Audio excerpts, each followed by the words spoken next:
At a family dinner, my father announced that I had to move back into the basement because the guest room belongs to your sister's dog now. A month later, my nephew sent me a video of the dog peeing on my bed while they all laughed in the background. I'm 37, divorced, and had to move back into my parents' home in Maple Grove, Minnesota about a year ago. My ex-husband and I had a house not far from here, and after we split, I couldn't afford the mortgage on my own. Between legal fees and therapy bills, my savings evaporated fast.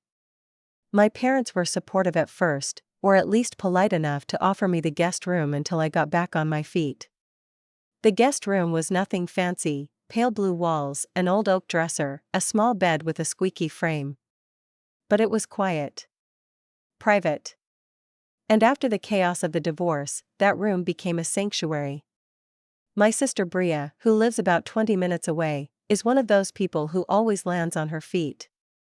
2 kids, handsome husband, her own interior design business, Pilates 5 times a week. She's always been the one who did things right, as my mom not so subtly put it once. And of course, she recently adopted a French bulldog named Lancelot. She treats that dog like royalty. Monogram sweaters, doggy massages, filtered water. You name it. Family dinners were a regular thing. Every first Friday of the month, we'd gather at my parents' place for a meal. I usually dreaded them, but I showed up because, well, family. At the last one I attended, my dad decided to make an announcement over bratwursts and undercooked asparagus. He told me I had to vacate the guest room. Not because they needed the space, or because I had overstayed my welcome. No, because Bria's dog needed it. Apparently, Lancelot couldn't sleep properly in her house and needed a quiet, cozy room to himself. At my expense. I thought it was a joke. I actually laughed at first. But nobody else did. They were serious. I protested, of course. I reminded them that the basement wasn't exactly livable. It was half-finished, with exposed pipes and a drafty corner where I once saw a possum years ago. My mom just said, "It's cooler down there," anyway, like she was doing me a favor. Bria said, "You're only here temporarily anyway, right?" Which was rich coming from someone who hadn't offered me so much as a cup of coffee during this whole mess. Still, I moved. What else could I do? I spent that weekend hauling my things downstairs. The basement smelled like concrete and mildew. I bought a rug and a cheap dehumidifier. It was dark and cold, but I told myself it was temporary. Then came the final blow. About a month later, I got a text from my nephew Eli. He's 15, usually sweet, a bit of a goofball. I assumed it was a meme or some school video. But it was a clip, shaky phone footage of Lancelot jumping onto the bed that used to be mine. He sniffed around, circled, then lifted his leg and peed. Right there. A clear yellow stream onto the floral comforter my mom had so proudly put on that bed when I moved in. In the background, you could hear laughter. Bria's unmistakable cackle. Cody's deep chuckle. My dad's snorting laugh. Even my mom's amused gasp. And someone said, "I'm pretty sure it was Bria, good boy. Mark your space." I just sat there in stunned silence. They thought it was funny. They knew that bed had been mine. And they still laughed. Worse, they filmed it. Sent it to me. Like it was some harmless prank. I didn't reply. I didn't go back upstairs for dinner that night. I didn't say anything at all. Instead, I quietly started packing the next day. Not because I had some big plan, but because something in me had cracked. It wasn't just about the room. Or the dog. It was about years of being the less-than sibling. The one who always got the short end. The one who was expected to be grateful for whatever crumbs they offered. I called an old friend from college, Sienna, who lived up in Duluth. We hadn't spoken in years, but she picked up on the first ring. When I asked if she knew of any rooms for rent in her area, she said, "Come stay with me." My roommate just moved out. It felt surreal. Like a lifeline had dropped from the sky. I left early that Sunday. No goodbyes. Just a note on the kitchen counter that said, "Thanks for the hospitality. I'll be okay. Please don't contact me unless it's an emergency." I turned off my phone for the drive. I didn't cry. I thought I would. But I just felt numb. When I arrived in Duluth, the sky was overcast, and Lake Superior looked like a sheet of brushed steel. It matched my mood, strangely enough, heavy, quiet, and still. Sienna lived in a small duplex near Chester Park, nestled among old oak trees and sloping streets. The apartment smelled like lavender and strong coffee, and the second I walked in, I felt more at home than I had in my parents' house for months. She didn't ask for an explanation. Just handed me a mug of tea and pointed to the empty bedroom. "Stay as long as you need," she said. That first week, I didn't do much. I slept a lot. Took long walks. Ate toast for dinner. I spent a lot of time just sitting by the lake, wrapped in a borrowed hoodie, staring at the water and trying to understand what had actually happened. It wasn't just the guest room. Or even the video. It was the realization that I had spent most of my life contorting myself into whatever shape my family expected, and they hadn't even noticed. Or cared.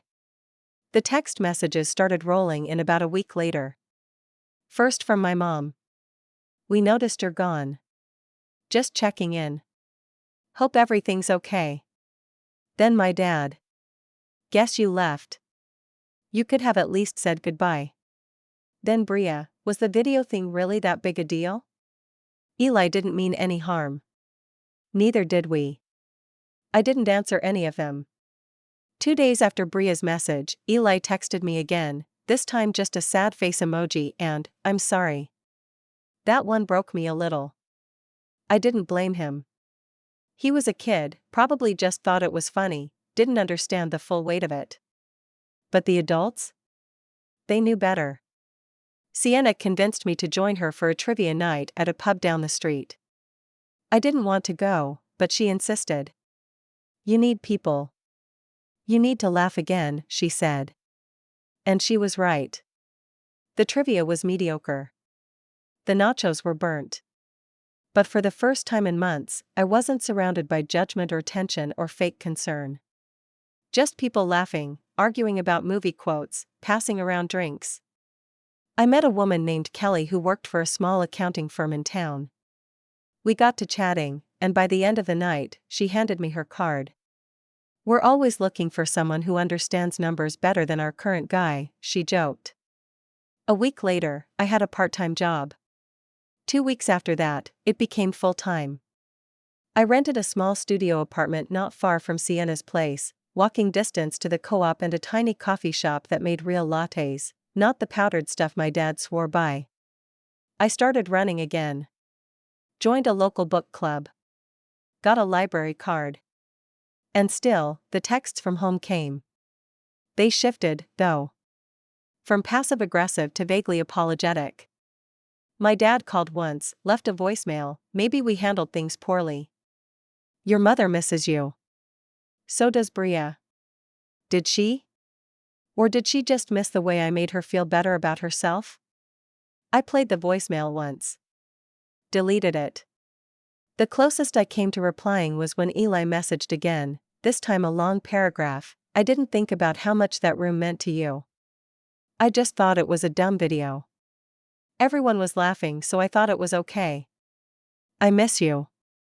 I really do." I did reply to that. "Thanks for saying that, Eli. I miss you too." And I meant it. He wasn't the problem. He was just caught in the middle of a family dynamic that had been broken long before he was born. By month 3 in Duluth, I realized I didn't feel guilty anymore. I wasn't checking my phone constantly, waiting for approval or validation. I wasn't second-guessing every choice. I wasn't walking on eggshells around people who should have loved me unconditionally. I was just living. I even bought a used couch from Facebook Marketplace, a soft green corduroy thing that squeaked slightly when you sat down, but it was mine. Everything in that little apartment was mine. From the mismatched mugs to the plant I named Fernie because I couldn't think of anything better. Bria emailed me on a random Wednesday in late October. Not a text this time, an actual email. 3 paragraphs long. Said she was sorry. Said they were just trying to be lighthearted and didn't realize how hurtful it was. Said she missed our sister bond, which, frankly, I wasn't sure ever existed outside of forced holiday photos. She ended it with, "Please come by for Thanksgiving. We'd really like to see you." I stared at that email for a long time. My first instinct was to delete it. But instead, I just marked it as unread and closed my laptop.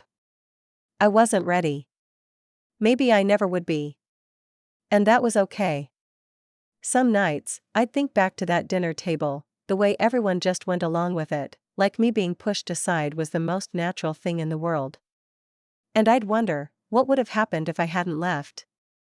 If I'd just stayed in the basement, swallowing my pride and letting the laughter roll over me? But I knew the answer. I would have become a ghost in that house. Present, but invisible. And I had finally decided I wasn't going to haunt my own life. The first snow fell in Duluth 2 days before Halloween. I watched it from the kitchen window with a cup of tea in one hand and a gentle sense of peace settling in my chest.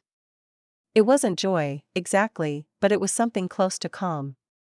The kind of calm that comes when you finally stop asking yourself what you did wrong, and start asking what you deserve. Thanksgiving loomed closer.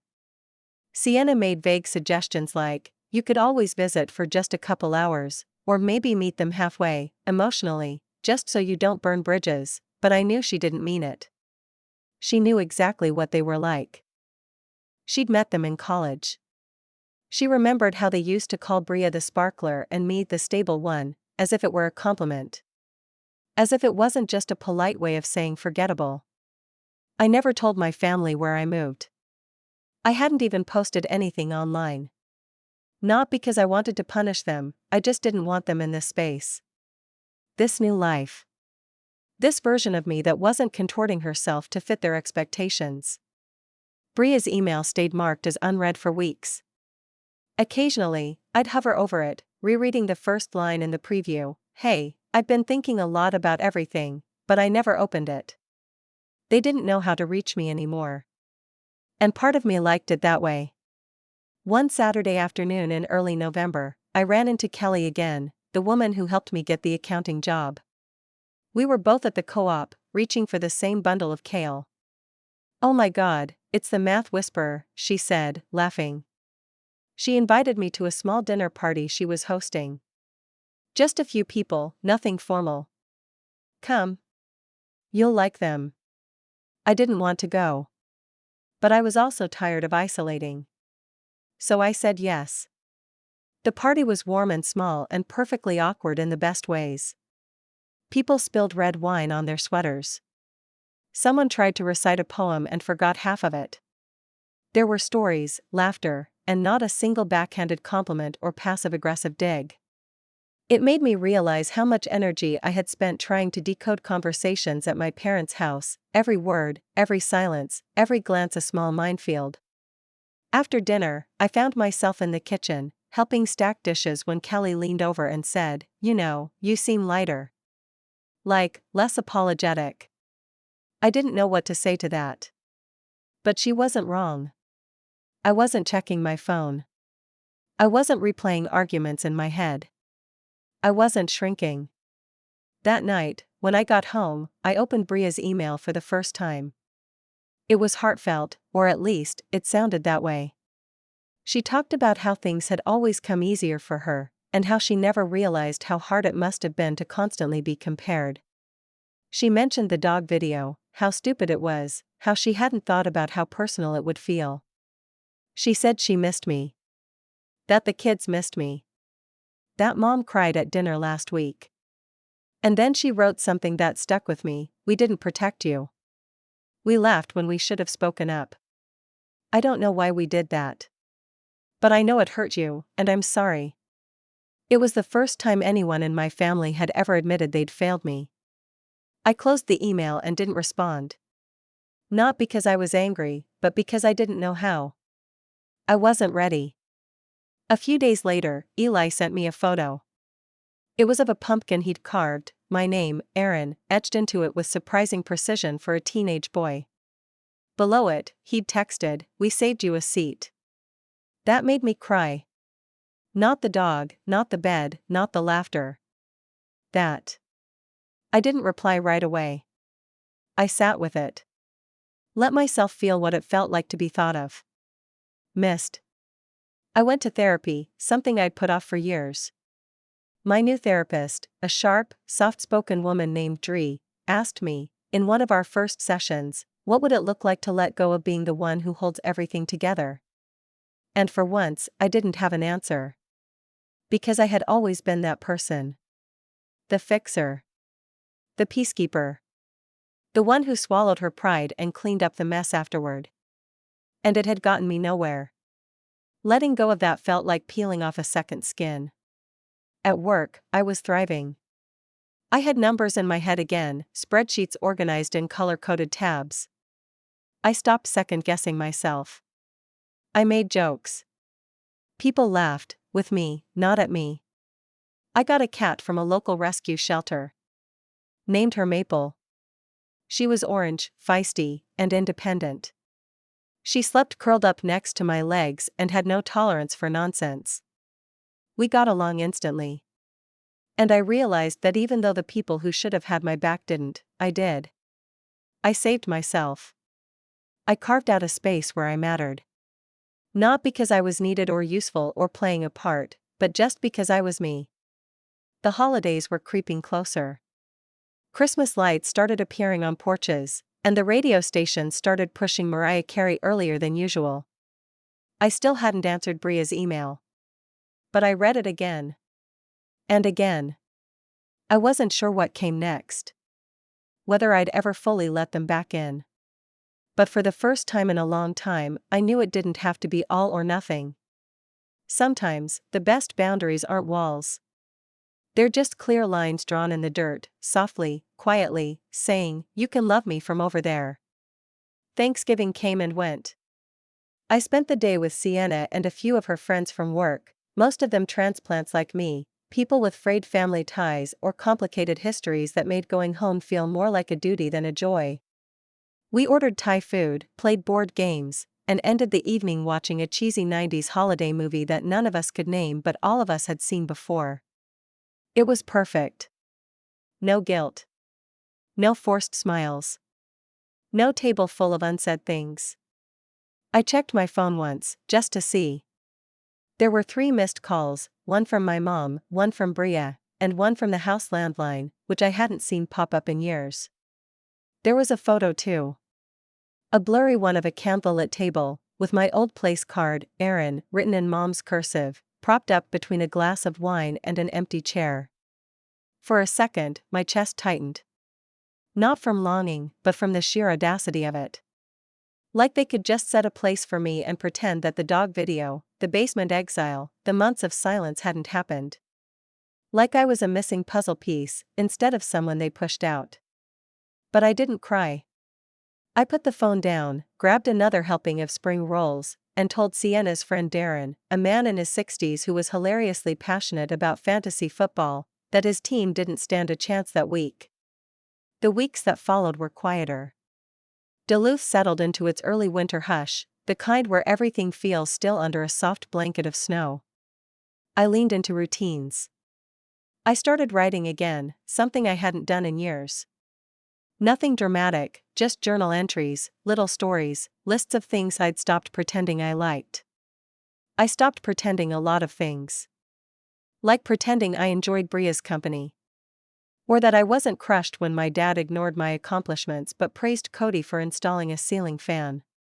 Or that it was okay when mom said things like, "You've always been our strong one," like it was some badge of honor for never asking for help. One night, in early December, I was walking back from the grocery store, bundled up, boots crunching against the salted sidewalk, when my phone buzzed. It was a video from Eli.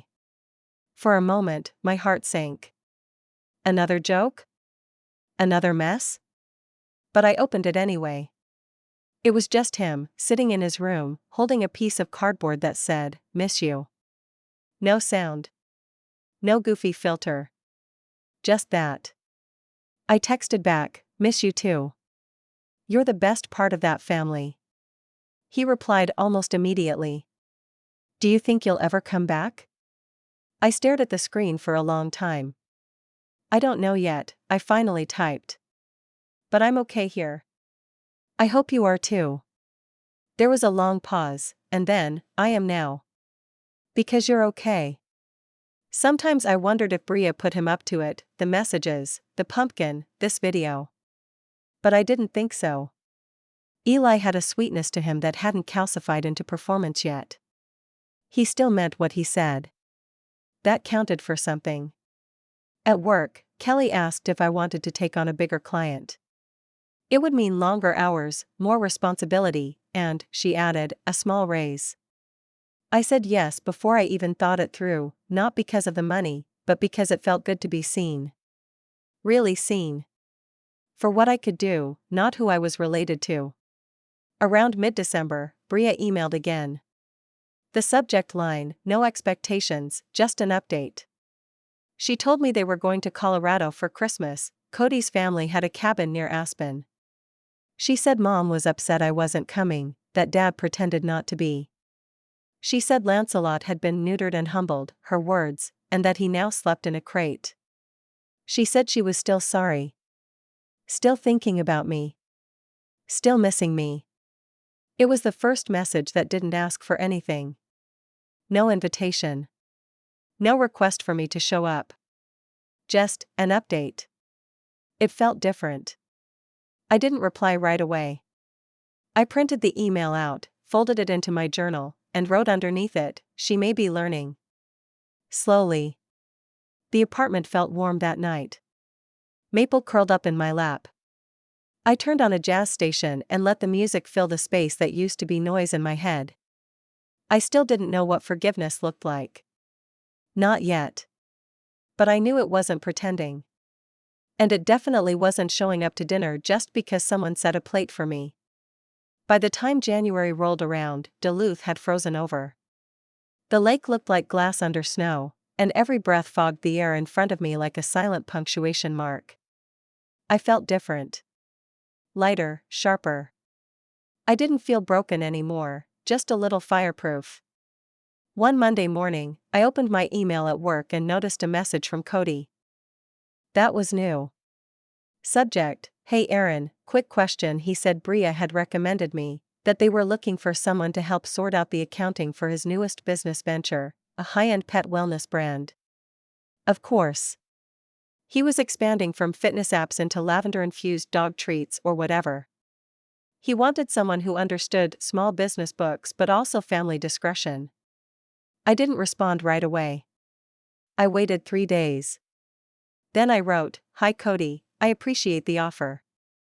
I have several clients at the moment, and my time is limited, but if you're serious about hiring someone with expertise, I'd be happy to consult. My rate is $250 per hour for this kind of work. All business communication should be done through my work email, and I'll need a deposit before we begin. Warmly, Aaron Carlisle." I didn't expect a reply. But an hour later, I had a confirmation and a deposit. I don't know what Bria told him, maybe that I was desperate, or owed them, or would feel some moral pull toward helping family. Either way, he agreed. So I got to work. And I did the work well. Thorough, professional, airtight. I reviewed every spreadsheet, pointed out every misstep, and cleaned up the mess he'd been making with receipts stuffed in glove compartments and half-finished invoices. But I also noticed a few, let's call them gray areas. Cody was mixing personal and business expenses.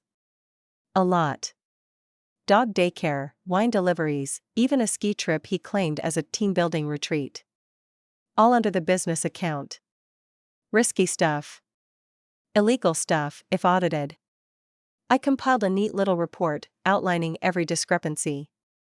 No accusations, just facts. And I sent it. Attached, please find your final ledger review.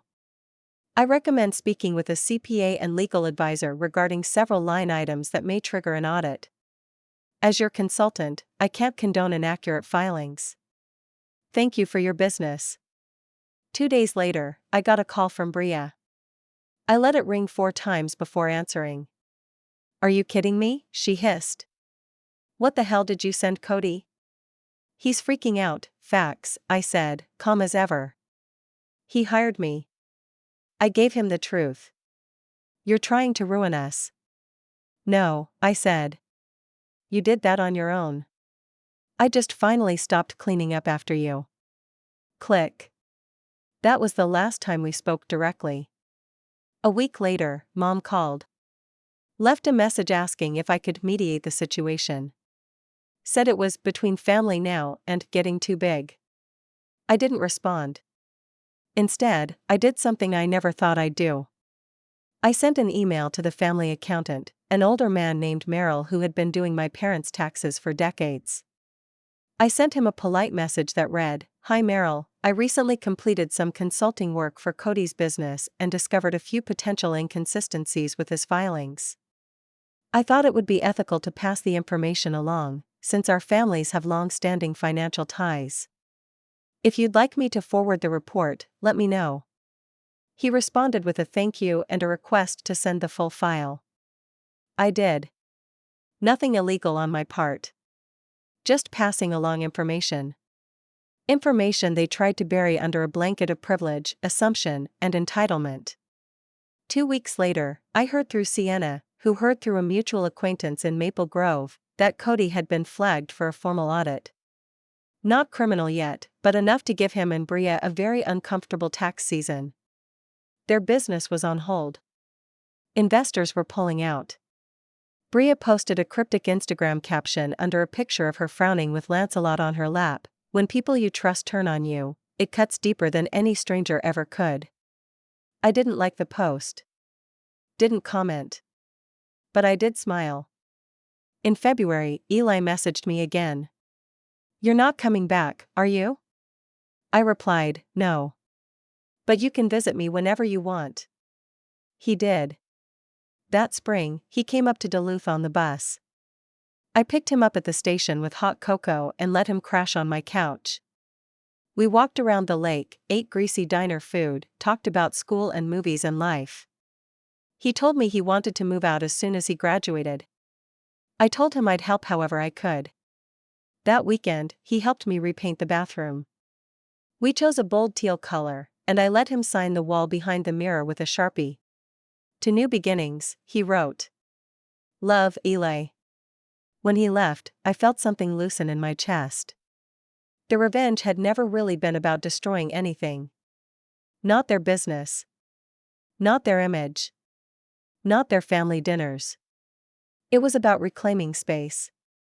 Setting the record straight. Saying, "You don't get to walk on me anymore." And watching them trip on their own mess. That summer, I moved into a bigger apartment closer to the lake. Maple came with me, of course. The new place had sun-filled windows and creaky floors and a neighbor who left wildflowers in a mason jar outside my door one morning with a note that said, "Welcome." I framed the place card my mom had made for that Thanksgiving, Aaron, written in cursive, and hung it on my fridge like a reminder, you don't need to sit at someone else's table when you've built your own. And mine? It's solid oak. No dog on the bed. No laughter at my expense. Just peace. And that's enough.